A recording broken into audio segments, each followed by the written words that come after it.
It's been 9 months since Russia started its invasion against Ukraine, and the EU's response towards Moscow has been unprecedented. Now the European Parliament demands new steps. They are also calling Russia a state sponsor of terrorism, and they would like to use the frozen Russian wealth to help Ukraine. I will discuss all this in the global conversation with Vlad George, Romanian MEP from the Renew Europe group, and Sergei Lagodinsky from the German Greens. Welcome to Euronews. Thank you. It's great to be here. Vlad George, what does it mean for the future that the European Parliament now calls Russia a state sponsor of terrorism? Does that bring the end of the conflict any closer? First of all, we recognize what everyone knows. What do you call a state that attacks citizens, that is guilty of over 40,000 documented war crimes, and a state that tries to kill civilians by freezing them to death or starving them? This is what we said now in the European Parliament, that we see this and we acknowledge politically this. Mr. Lagodinsky, do you think that Russia will be ever added to the EU's official terrorist lists?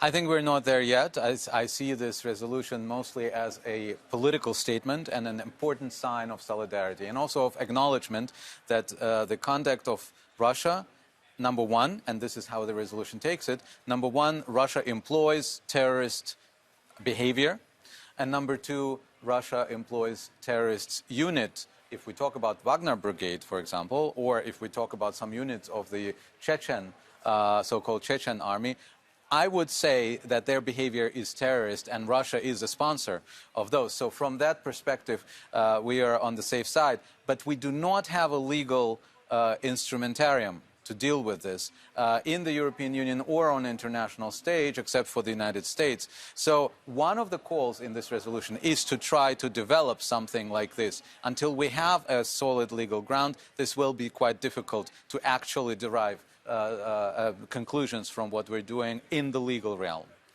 And the resolution also calls for the frozen Russian assets to be transferred to help Ukraine. How would that work in reality? Every decision that we take, it needs to be based in law. And we are now writing that legislation in order for us to be able to get the Russian assets, first for rebuilding Ukraine, because we need to start rebuilding Ukraine before the war ends, because the people there need it. And second, to reimburse what our budgets have supported so far.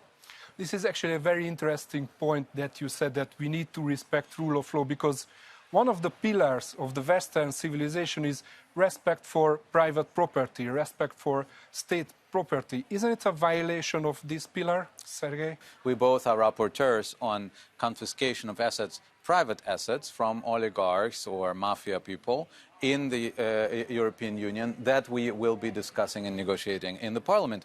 For that, you need someone who have committed a crime, you need someone where there is a link between him and the assets, etc., etc. So we are trying to find a rule of law-based way to this goal. Regarding the state assets, there is a long way to go there. There is a so-called immunity of state assets, which is recognized by international law, but there can be, of course, exceptions, and we should start talking to the international community on whether such an exception we have here. And the long-term goal is, of course, to find legal ways, as Sergei put it before me, to find legal ways of getting the Russian assets where they need to be put, actually into rebuilding Ukraine. Because one last thing, because we have 40 billion euros in private assets and around 400 billion in state assets. So it's a pretty big difference. Now the European Parliament also calls for a new round of sanctions against Russia. What should be included, and do you think it's time to have them now? Yes, I think it's time to have them now. I think it's a perfect example to all the dictators, exactly like what we did today, because what we voted today, Russia as a terrorist state, means an example to all dictators like Putin. Think twice whenever you want to do something like this, because there are other dictators in the world, other than Putin, thinking about doing something like this. And yes, we need to have more sanctions. And yes, we need to think about a price cap for Russian oil and Russian gas, which are very important as complementary sanctions, but also very important for the life of Europeans now, because Putin is playing a war of energy prices, and we need to react on that. How should the European Union keep support for its current policies towards Ukraine? I think it's, of course, a matter of helping between member states. We will be not able to sustain this winter and to give the much-needed social and financial help to the citizens if member states do not help each other. And that's why I do think that we will not be able to avoid getting more mutual debt as the European Union in order to have a solidarity fund that would help member states. We are not nation states. We do not give welfare directly to citizens, but I think supporting citizens in terms of social support and economic support to enterprises should be a priority this winter. This is important, but to be honest, our burdens, as much as I understand our burdens, are not comparable to the burdens of Ukrainians who are being also killed, tortured and raped right now. So I think we should also see that we still have a privilege of living in peace as opposed to our neighbors who are being attacked. Vlad Georgia, the same question goes to you. Well, I'm going to continue Sergei's answer. Peace is priceless. You simply cannot put a price on peace. This is unbelievably needed for all the people. We are Europeans, we have it.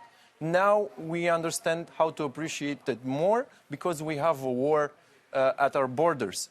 So, yeah, of course we need to do more for our citizens, for our European citizens, and I'm very, very sure that our citizens will continue to be 100% in solidarity with the Ukrainians, as they showed. So remember, the European citizens were the first to react on the war, not the European states. And lastly, we as a union, we are as strong as the link between our states. So this is our strength, our solidarity and our unity. If we lose that, we lose everything to Putin. Thanks very much for both of you for the interview. Thank you. Thank you very much.